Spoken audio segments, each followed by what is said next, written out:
capacitando para el servicio eficaz.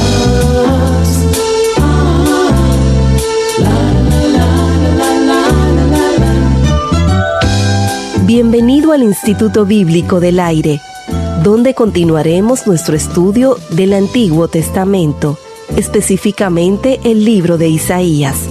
Estos estudios son elaborados por el Dr. Dick Goodward. ¿Es usted cristiano? ¿Está lleno del Espíritu Santo? ¿Está usted lleno del Espíritu de Dios? ¿En qué está enfocado? Hoy vamos a aprender verdades importantes de la Palabra de Dios. Escuchemos atentamente a nuestro expositor, Heiel Ortiz González.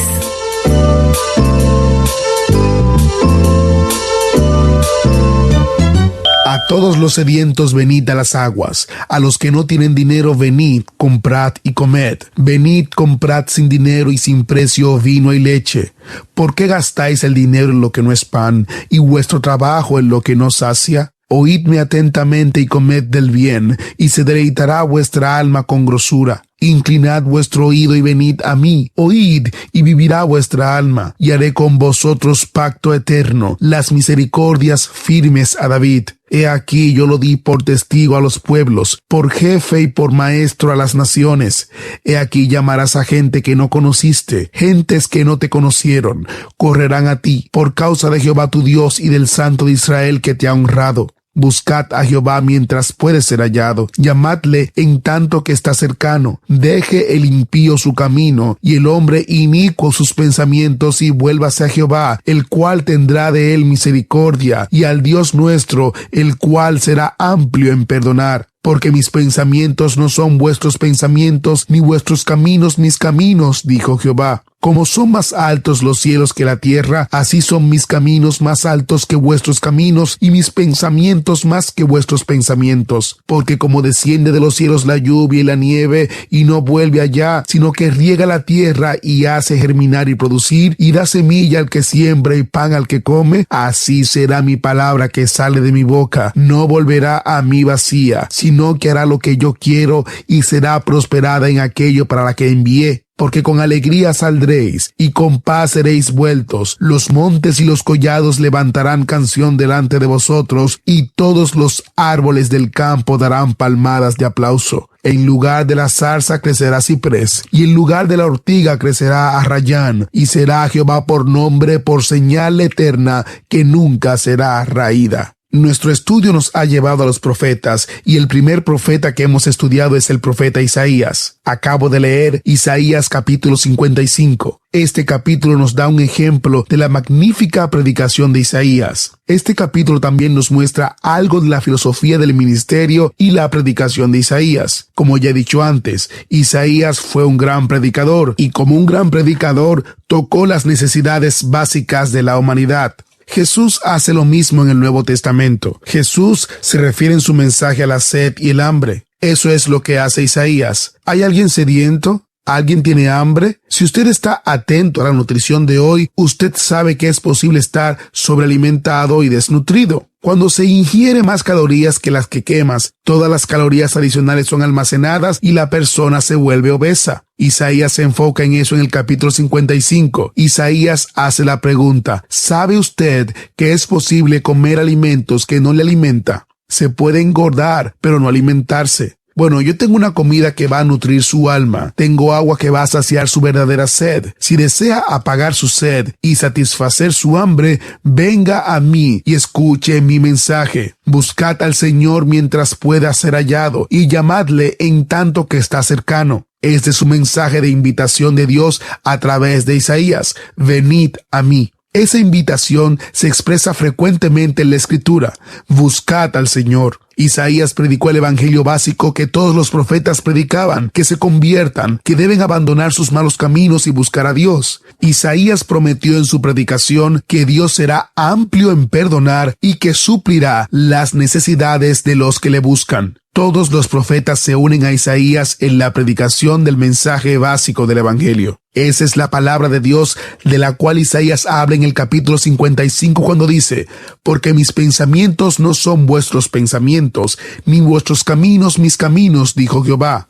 Como son más altos los cielos que la tierra, así son mis caminos más altos que vuestros caminos, y mis pensamientos más que vuestros pensamientos.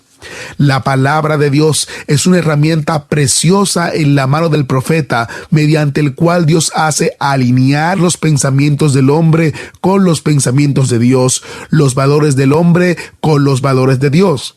En ese contexto, Isaías nos dice lo que piensa de la palabra de Dios. Él dice: porque como desciende de los cielos la lluvia y la nieve, y no vuelve allá, sino que riega la tierra, y la hace germinar y producir, y da semilla al que siembra, y pan al que come, así será mi palabra que sale de mi boca. No volverá a mí vacía, sino que hará lo que yo quiero, y será prosperada en aquello para la que envié. Isaías está dando una especie de seminario aquí sobre su filosofía de predicación. Él dice: cuando se predica la palabra de Dios, ella siempre cumple con los propósitos por los cuales Dios le envió. La palabra de Dios siempre produce fruto. Si la gente va a responder a la palabra de Dios cuando se predica, la palabra de Dios volverá a Dios y al hombre. La palabra de Dios hará alinear al hombre con Dios. Ahora bien, cuando eso sucede, dice Isaías, serán bendecidos grandemente. Usted va a experimentar la alegría, usted va a experimentar la paz y que va a ser fructificado. La Biblia habla mucho acerca de ello. Isaías llama a eso un milagro y nos da una idea de la filosofía de la predicación y el ministerio.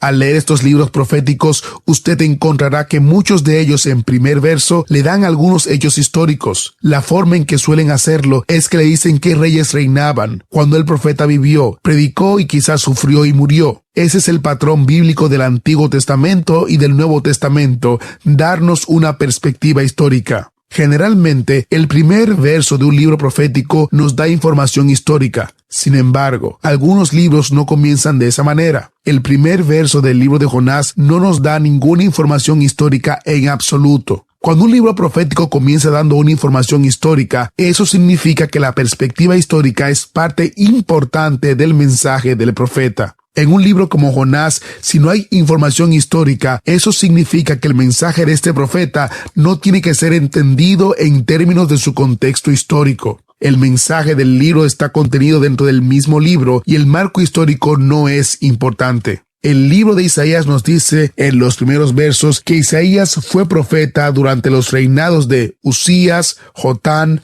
Acaz, Ezequías y finalmente Manasés. Así es como sabemos que Isaías predicó durante quizás hasta 60 años, porque él vivió y predicó en los periodos que esos reyes reinaron. Cuando Isaías predicó durante el reinado del rey Uzías, el reino de Israel era floreciente. Uzías reinaba antes de la caída del reino. Él era un rey muy exitoso y muy próspero. Era un buen hombre y Dios lo bendijo. Su reino estaba en pleno apogeo. Por lo tanto, lo que Isaías predica durante este periodo es lo que se podría esperar que se predique a un pueblo opulento. Esto fue muy temprano en el ministerio de Isaías. La mayor parte del ministerio de Isaías no tuvo lugar bajo el reinado de Uzías. Fue en el año en que murió el rey Uzías que Isaías tuvo su experiencia espiritual. Con esa experiencia inicia su ministerio profético. Un gran ministerio de predicación para Isaías vendría después de ese periodo. El siguiente rey bajo el cual Isaías predicó fue Acaz, quien fue un rey muy malo. Segunda de Crónicas 28 describe cómo era cuando estaba gobernando Acaz. El tercer gran periodo cuando Isaías hizo la mayor parte de su predicación estaba bajo el rey Ezequías. Ezequías era un buen rey. Fue durante el reinado de Ezequías que Isaías tuvo su momento floreciente, cuando hizo su más grande prédica.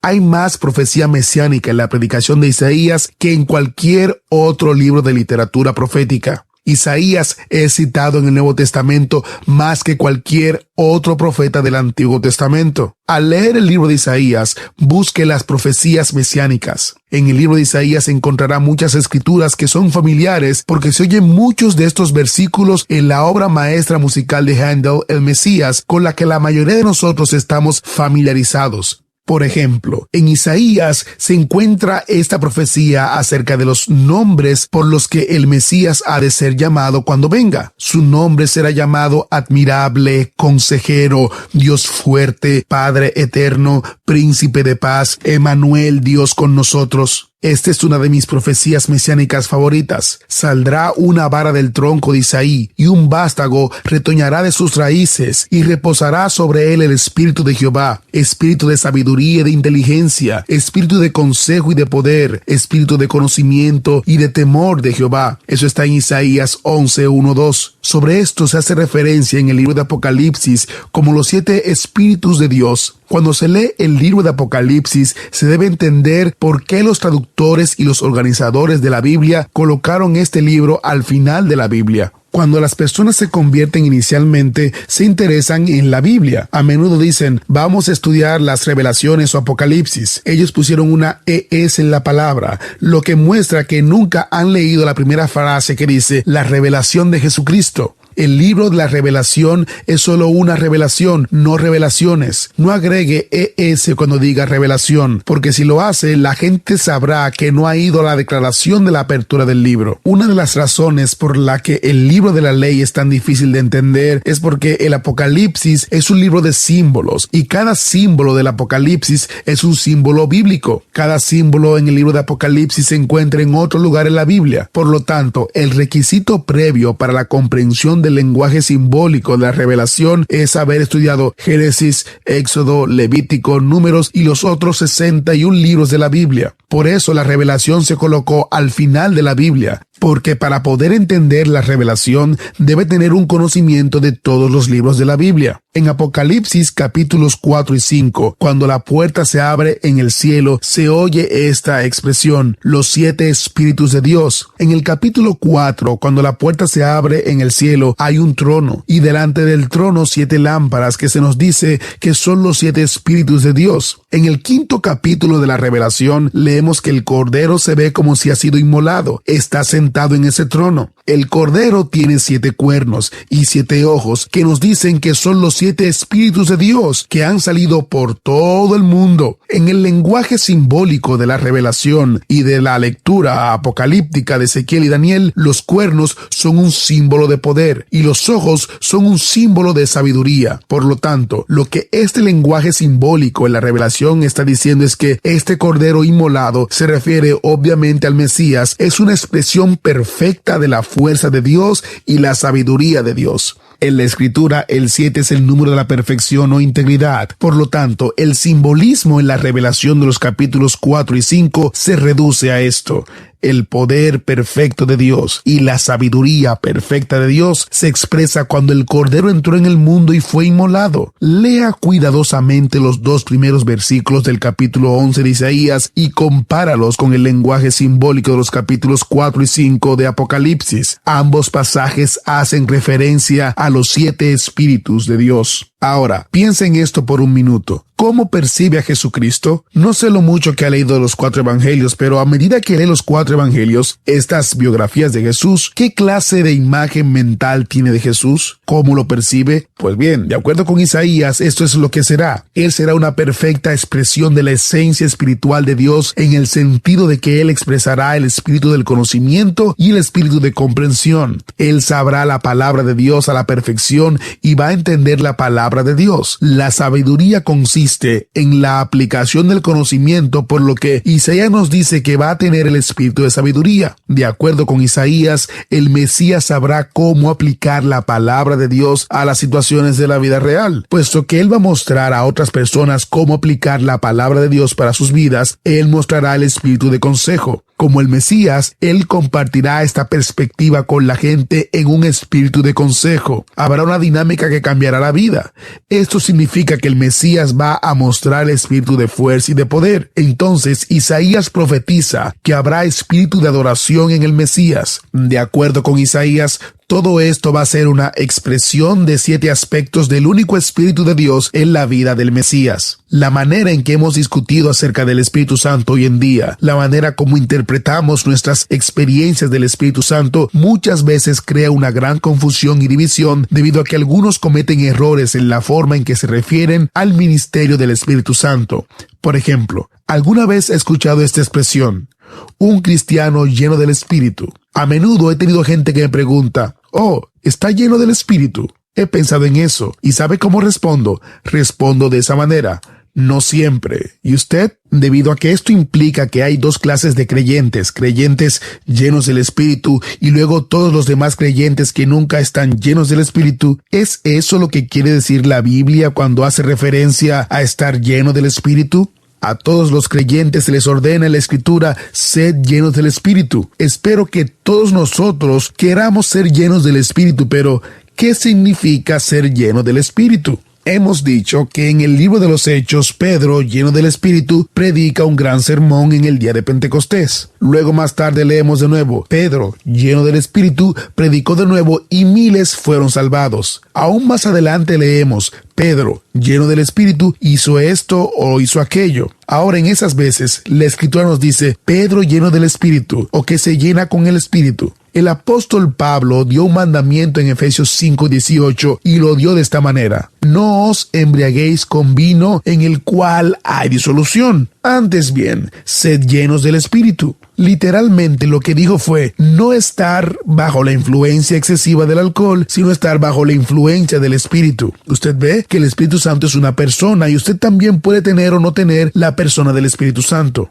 Existe lo que hoy llamamos teología líquida. Cuando hablamos del ser lleno del Espíritu, pensamos en un vaso. Puede ser un tercio lleno, o medio lleno, o 2/3 lleno, o totalmente lleno. Eso no es lo que quiere decir la Escritura cuando habla de ser lleno del Espíritu. El Espíritu no es agua, Él no es un líquido, Él es una persona. O usted lo tiene o no lo tiene. La verdadera pregunta no es ¿qué tanto del Espíritu tiene usted? La pregunta es la siguiente: ¿cuánto de usted está lleno del Espíritu? Esa es la verdadera pregunta. Una vez que el Espíritu entre en su vida, la gran pregunta ahora es ¿cuánto de usted tiene? Cuando Él tiene todo de usted, usted está lleno del Espíritu. Un hombre lleno del Espíritu es un hombre controlado por el Espíritu, absolutamente controlado por el Espíritu. Como un borracho está bajo la influencia del alcohol, usted debe estar bajo la influencia del Espíritu Santo. Eso es lo que significa ser lleno del Espíritu. Otra pregunta es la siguiente: si la iglesia está llena del Espíritu o si usted es un creyente lleno del Espíritu, ¿cómo está su iglesia y cómo está usted? ¿Cuáles son las evidencias de ser llenos del Espíritu? ¿Cómo es una persona llena del Espíritu? Bueno, aquí de nuevo creo que se cometen muchos errores por tener estos dones de credenciales. Decimos que una persona llena del Espíritu habla en lenguas, una persona llena del Espíritu profetiza, una persona llena del Espíritu tendrá ciertas formas de culto cuando ora, y eso es lo que significa ser lleno del Espíritu. Una vez más, esto no es lo que enseña la Escritura. Ninguno de nosotros debe temer estar lleno del Espíritu. ¿Sabe por qué? Si nos llena el Espíritu, si estamos absolutamente controlados por el Espíritu de Dios, si expresamos la esencia de lo que Dios es en su Espíritu, seríamos iguales que Jesucristo. Jesucristo fue controlado por el Espíritu 100%. Él estaba 100% lleno del Espíritu todo el tiempo. ¿Cómo era Él? Era la expresión perfecta de la sabiduría y el poder y el Espíritu de Dios. ¿Qué clase de hombre era? ¿Estaba Él lleno del Espíritu porque Él habló en lenguas o porque tenía ciertas formas de culto cuando adoró? No, Jesús estaba lleno del Espíritu, controlado por el Espíritu, porque Él tenía espíritu de conocimiento, tenía espíritu de comprensión, tenía espíritu de sabiduría, tenía espíritu de consejo, Él tenía espíritu de poder y tenía un espíritu de adoración. Amaba el espíritu de adoración. Esa fue su manifestación favorita del Espíritu. Todas estas manifestaciones del Espíritu de Dios encontraron sus 7 formas de expresión en la vida de Jesucristo. La palabra cristiano significa uno que es como Cristo. Si vamos a ser como Cristo, entonces deberíamos ser llenos del Espíritu de la misma manera que Él estaba lleno del Espíritu. Cuando Juan el Bautista, el profeta más grande que ha nacido de mujer, vino a predicar los sermones de Isaías en su sermón del capítulo 3 de Lucas, Juan el Bautista predicó esto: voz del que clama en el desierto, preparad el camino del Señor, enderezad sus sendas, todo valle se rellenará y se bajará todo monte y collado. Los caminos torcidos serán enderezados y los caminos ásperos allanados, y verá toda carne la salvación de Dios. Cuando se construye una carretera hay que hacer 4 cosas: nivelar las montañas, rellenar los valles, enderezar los lugares torcidos y suavizar asperezas. Entonces se construye la carretera. Isaías usa esta ilustración cotidiana y dice: Dios quiere viajar a este mundo y necesita una carretera para llegar. La carretera por la que Dios va a venir a este mundo es la vida de su Hijo. La vida del Hijo de Dios va a ser una vida de la que Él pueda decir lo siguiente: las montañas de orgullo serán niveladas, los valles y los lugares vacíos serán rellenados, los lugares torcidos del pecado serán rectos, y la respuesta del Hijo de Dios a las asperezas será tal que los puntos ásperos serán allanados. Cuando Juan el Bautista predicó el sermón de Isaías, dijo: toda carne verá la salvación de Dios cuando esa carretera sea construida. La vida de Jesús fue una autopista para Dios. Su vida y mi vida se supone son las carreteras de Dios. Permítame retarle a hacer esta oración. Dios, haz que mi vida sea una carretera para que puedas venir a este mundo. Una vez que haga esta oración, no se sorprenda si las excavadoras espirituales de Dios se aparezcan el lunes en la mañana y empiezan a nivelar la montaña, llenar los valles, enderezar sus caminos torcidos y suavizar sus puntos ásperos. Otra maravillosa predicación de Isaías se encuentra en Isaías capítulo 61. Esta es una profecía mesiánica del ministerio público de Jesús. Cuando Jesús comenzó sus 3 años de ministerio público, se inició con un manifiesto. Los estudiosos lo llaman el manifiesto de Nazaret. Este manifiesto se registra en el capítulo 4 del libro de Lucas, versos 17 al 19. Y se le dio el libro del profeta Isaías, y habiendo abierto el libro, halló el lugar donde estaba escrito: el Espíritu del Señor está sobre mí, por cuanto me ha ungido para dar buenas nuevas a los pobres. Me ha enviado a sanar a los quebrantados de corazón, a pregonar libertad a los cautivos y vista a los ciegos, a poner en libertad a los oprimidos, a predicar el año agradable del Señor. Si usted compara la profecía de Isaías en el capítulo 61 y Lucas capítulo 4, observe los signos de puntuación y se dará cuenta de que él se detuvo en medio de una frase. El versículo continúa diciendo: y el día de la venganza de nuestro Dios. Jesús no leyó esa parte del versículo de Isaías porque ese verso está describiendo la segunda venida o el advenimiento del Mesías. El Mesías va a volver y hará venganza sobre todos los enemigos de Dios, pero no en su primera venida. Sin embargo, Jesús se detuvo en medio de ese verso y le entregó el pergamino al rabino. Entonces Jesús dijo: hoy se ha cumplido esta escritura delante de vosotros. Jesús anunció: mi ministerio está dirigido a los ciegos, encarcelados, quebrantados de corazón, pobres, gente herida. Los ciegos van a ver, los que tienen ataduras van a ser puestos en libertad, los enfermos sanados. Habiendo anunciado este gran manifiesto, Jesús comenzó su ministerio público. El ministerio de Jesús de Nazaret es una hermosa manera de ver el ministerio de Jesucristo en cualquiera de los 4 evangelios, pero sobre todo en el evangelio de Lucas. Cuando Jesús anunció ese manifiesto, describió quién era Él, lo que era y lo que estaba haciendo aquí. Él, al igual que Juan el Bautista, predicó uno de los sermones de Isaías. Jesús tenía una gran compasión por el pueblo quebrantado y herido del mundo. En su manifiesto de Nazaret, Jesús anunció que había un mensaje, una misión y un ministerio dirigido a las personas quebrantadas y heridas. A medida que lea los evangelios, observe a Jesús dando cumplimiento al manifiesto profetizado por Isaías. El capítulo 61 de Isaías es un hermoso perfil del ministerio público de Jesús. En el inicio del ministerio de Jesús, Jesús proclamó su manifiesto y duró 3 años dándole cumplimiento en este mundo. ¿Cuál es la aplicación para usted y para mí de este gran manifiesto profetizado por Isaías y cumplido por Jesucristo? Isaías profetizó que el ministerio de Jesús sería para gente como usted. Cuando usted interactúe con la gente, recuerde la profecía de Isaías y el ministerio de Jesús. Pregúntese constantemente: ¿son ciegos? ¿Están oprimidos? ¿Están quebrantados? El Cristo que está en usted quiere tener un ministerio en su vida, al igual que el ministerio que Él tenía cuando estuvo aquí en la tierra, y Él quiere tener ese ministerio a través de usted. ¿Han sido abiertos sus ojos espirituales?